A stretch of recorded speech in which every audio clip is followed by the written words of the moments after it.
Hey you guys, welcome to my channel. If you're new, do hit that subscribe button as well as the bell so anytime any new content is uploaded, you are going to be the first to find out. Without further ado, you guys, we're just going to dig right on into this video. All right, you guys, so our girl Jaguar Wright has dropped another explosive interview. We're going to check out the clip together. She's dishing tea on Usher, stuff I hadn't heard before, but like I say, nothing really shocks me these days with the whole industry thing. Like, it just doesn't. But we're going to check out this video together, you guys, but do wait until the end because that's when I share my thoughts on the whole situation, and let's just check this video out together. He was working with Drake. Yeah, then helping Drake's baby mama, who he was trying to keep on the low, and all of a sudden he in the trunk with his daughter. Come on. Man.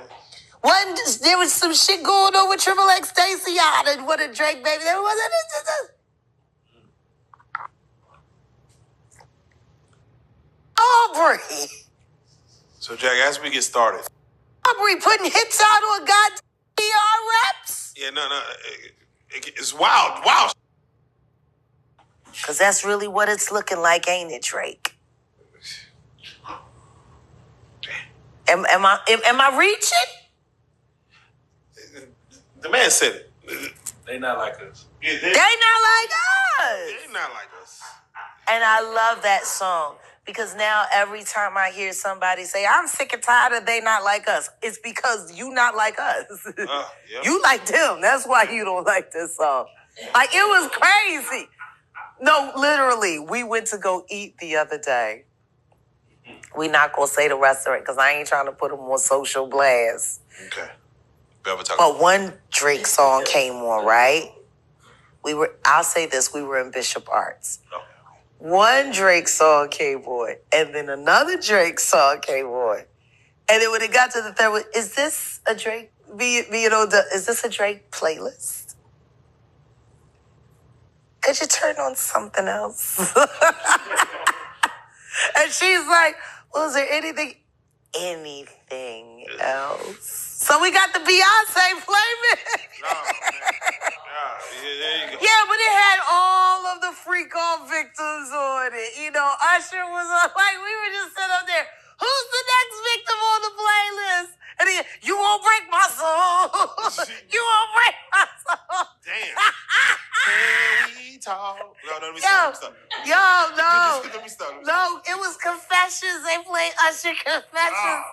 Confessed that Lifetime Achievement Award was a fucking hush payment for your all of the many years of abuse.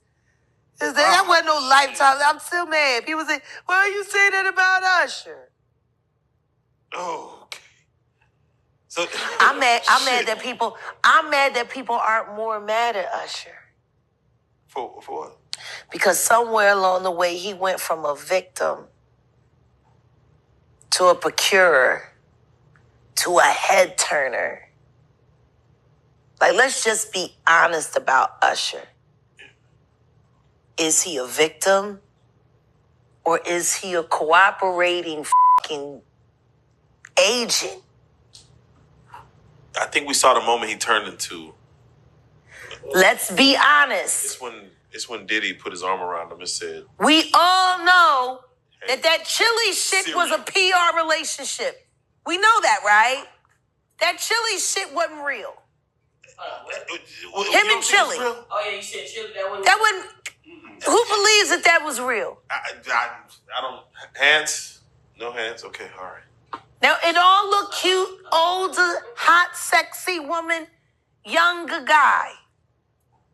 And both very good-looking people. Yes. So how the fuck did he end up with that fucking bitch after that? His baby mama. And she was old. Let's be clear. He was still a young man. Let's be clear. He was still a young man and he was Usher. So if there was vanity involved, how the fuck do you go from Chili to that bitch? And don't say it's true love. She was. I tell you what I do know. I tell you how I know how he goes from Chili to that bitch. That fucking thief. You know she a thief. You want to know how his wife, what was her name, Tamika? You want to know how she was known in the styling game? As the bitch that stole everything. That's how she was able to do more video shoots and she had clothes because she was robbing. Whoa. This bitch was a retail queen turned stylist. Damn. That's who that bitch is. Boosted her way, and she was down with the freak wild shit. That's what I always heard. It was like, it was never about what the relationship had. It was always about what she had on him. She knew what was going on in his ass. She had pictures. What was this? She learned very well from Kim Porter. See, Kim was one of the first girls who was brave enough to get tapes and get what she needed to get. You understand? This is commerce. This is bank exchange on flesh and pride and ego. Tamika knew she could get Usher because she had evidence of what he was doing with the diddler. And guess what? Rather than going to the police and doing the right thing when that boy drowned on Lake Lanier, Usher did nothing for his stepchild. Matter of fact, I know for a fact he paid money to have that investigation shut down. And there has been talks that she was willing to sacrifice her child to get ahead. Now, don't forget, not long after that, she went into the fucking coma. You remember she's in the coma? Because she got banished off. She had to get that plastic surgery cheap. She did. That's why she went out of country. Because she was told over here in the States that nobody would perform that ceremony. It was too dangerous for her, that surgery. It was too dangerous for her, and that bitch went somewhere else. She kept going until she got somewhere with it, and they fixed up real good. And guess what? Not long after that, her and Usher was over. Yeah, that's true. Yeah. Nice. Wasn't no love there. It's blackmail. Now look at this androgynous, manly looking white she fucking with now. She's looking a whole lot like Omari Hardwick's wife, who truly looks like the little dude from across the street. Little white dude. Straight hips, you know. Boyish hips.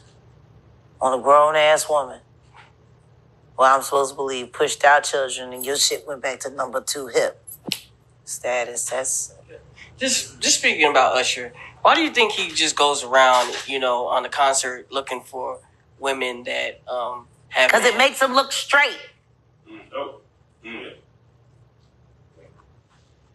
I just told this man a whole conversation that I heard backstage at one of them where fucking somebody called Aaron Hall a crackhead, and he said, so what? I smoke crack, I fuck like a god on crack. He's like, give me some crack and I'll fuck the shit out of you right now. What was this? Aaron Hall said that. Oh, wow. Oh, yeah, he did say that. Yeah, he been wilding lately. Yeah, he was saying that to a man, though. That's the thing. Shit. And he says it a lot. Oh. Shit.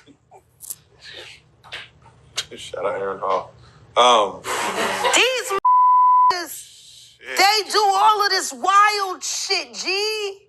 Women are props or procurers.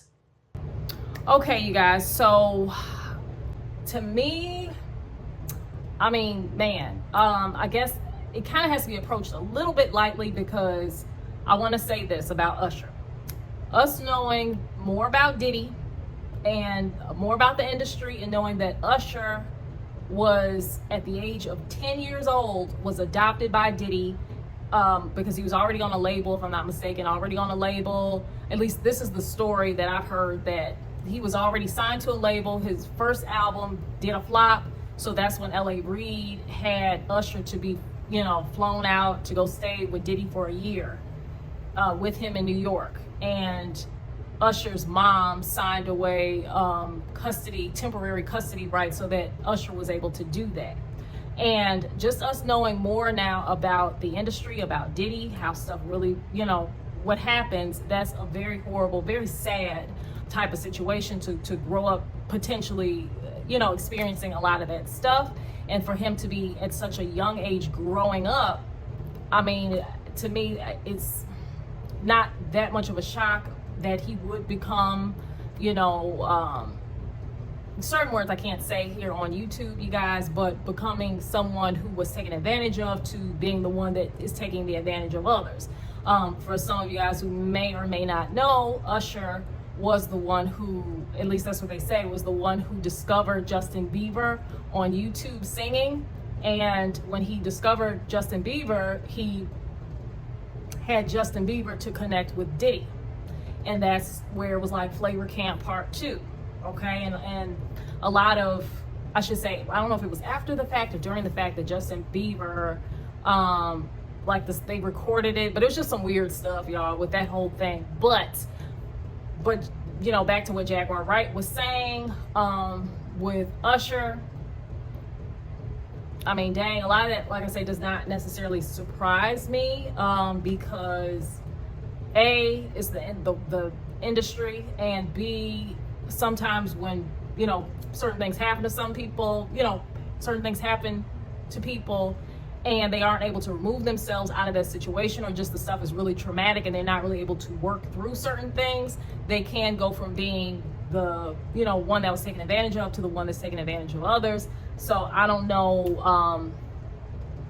you know, I don't know, none of us, you know, really know. This is alleged, but you know, if that's the case, I think it's really sad and it's really unfortunate.